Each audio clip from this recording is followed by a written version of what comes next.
ज़ीरोधा में stop loss और target कैसे करें या कैसे लगाएं, आज इस वीडियो में हम ये समझेंगे।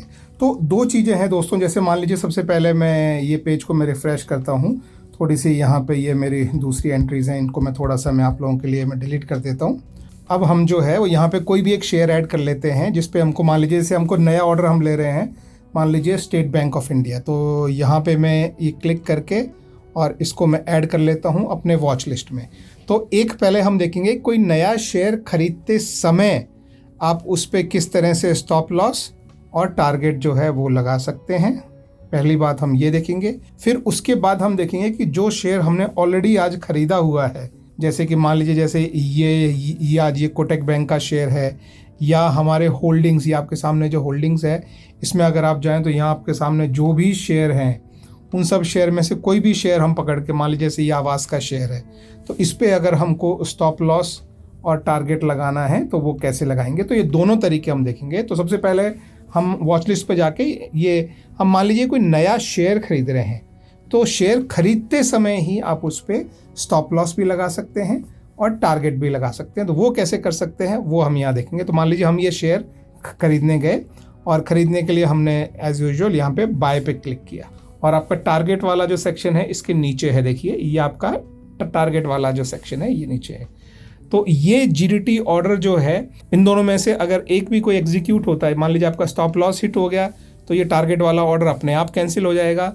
लेकिन मान लीजिए आपका टारगेट हिट हो गया तो स्टॉप लॉस वाला ऑर्डर अपने आप कैंसिल हो जाएगा। इसे बोलते हैं OCO, वन कैंसिल्स अदर, यानी एक एग्जीक्यूट होगा तो दूसरे को कैंसिल कर देगा, एक एग्जीक्यूट होगा तो दूसरे को कैंसिल कर देगा। तो यहाँ पे आप जो है ये ध्यान रखें कि ये OCO अगर आप करेंगे तो लगेगा, ठीक है। अब इसके बाद हम यहाँ पे जो है वो आपकी जो भी क्वांटिटी है, आप जितनी भी क्वांटिटी पे लगाना चाहे, मान लीजिए मैं 10 क्वांटिटी पे लगाना चाहता हूँ और मैं बोलता हूँ कि मेरा ट्रिगर प्राइस जो है ये स्टॉप लॉस के लिए मैं ट्रिगर प्राइस में नीचे रखता हूँ, मान लीजिए 50, कि 1250 पे आए तो मेरा स्टॉप लॉस हिट हो जाए और 10 क्वांटिटी जो है वो मेरे पास हो तो वो सेल हो जाए। और सेलिंग प्राइस भी मैं नॉर्मली यही प्राइस रखता हूँ। तो इससे फ़ायदा क्या होता है कि जैसे ये प्राइस आता है तो ट्रिगर प्राइस का मतलब होता है इस प्राइस पे ब्रोकर आपका जो है वो एक्सचेंज को आपका ऑर्डर भेजता है, वो होता है ट्रिगर प्राइस। ये दोनों अलग अलग हो सकते हैं दोस्तों। अगर मान लीजिए ये आपने जो है वो मान लीजिए कि आपने 51 रखा, ठीक है, तो जब 1251 आएगा तब ये ऑर्डर ब्रोकर आपके जो है वो एक्सचेंज को भेजेगा और एक्सचेंज में ऑर्डर इस प्राइस पे जाएगा 1250 पे। तो हो सकता है कि ये ऑर्डर तो आ जाए, लेकिन अगर प्राइस और नीचे नहीं गिरा तो ये ऑर्डर ना आए। तो उस केस में क्या होता है कि ये ऑर्डर एक्सचेंज में अगर एक बार चला गया, एक्सचेंज में चला गया और एग्जीक्यूट नहीं भी हुआ तो शाम को 3:30 बजे ये ऑर्डर जो है वो कैंसिल हो जाता है। तो इसलिए मैं हमेशा क्या करता हूँ, दोनों ऑर्डर को जो है वो सेम में रखता हूँ। तो जब ये प्राइस आता है तो उसी समय ऑर्डर जो है वो ब्रोकर से एक्सचेंज को जाता है और एक्सचेंज में ये प्राइस होता ही है तो उस समय ये ऑर्डर जो है वो एग्जीक्यूट हो जाता है। तो मैं दोनों को सेम रखता हूँ, ठीक है। तो ये मेरा जो है ये स्टॉप लॉस का प्राइस हो गया। अब मान लीजिए मुझे नीचे टारगेट लगाना है, तो अभी आप देख सकते हैं कि 1349 का प्राइस चल रहा है और मैंने 1250 पे मेरा स्टॉप लॉस लगाया है।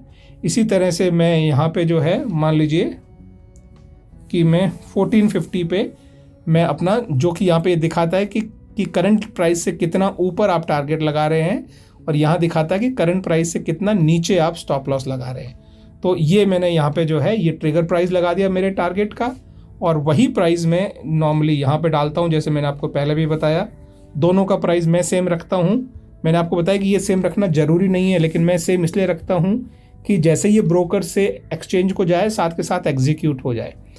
और वही क्वांटिटी जो है वो मैं यहाँ पे मैं 10 डाल देता हूँ, ठीक है।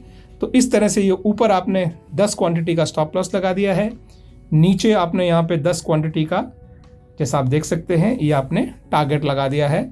और ये पॉसिबल होता है OCO से, ऐसे, ठीक है।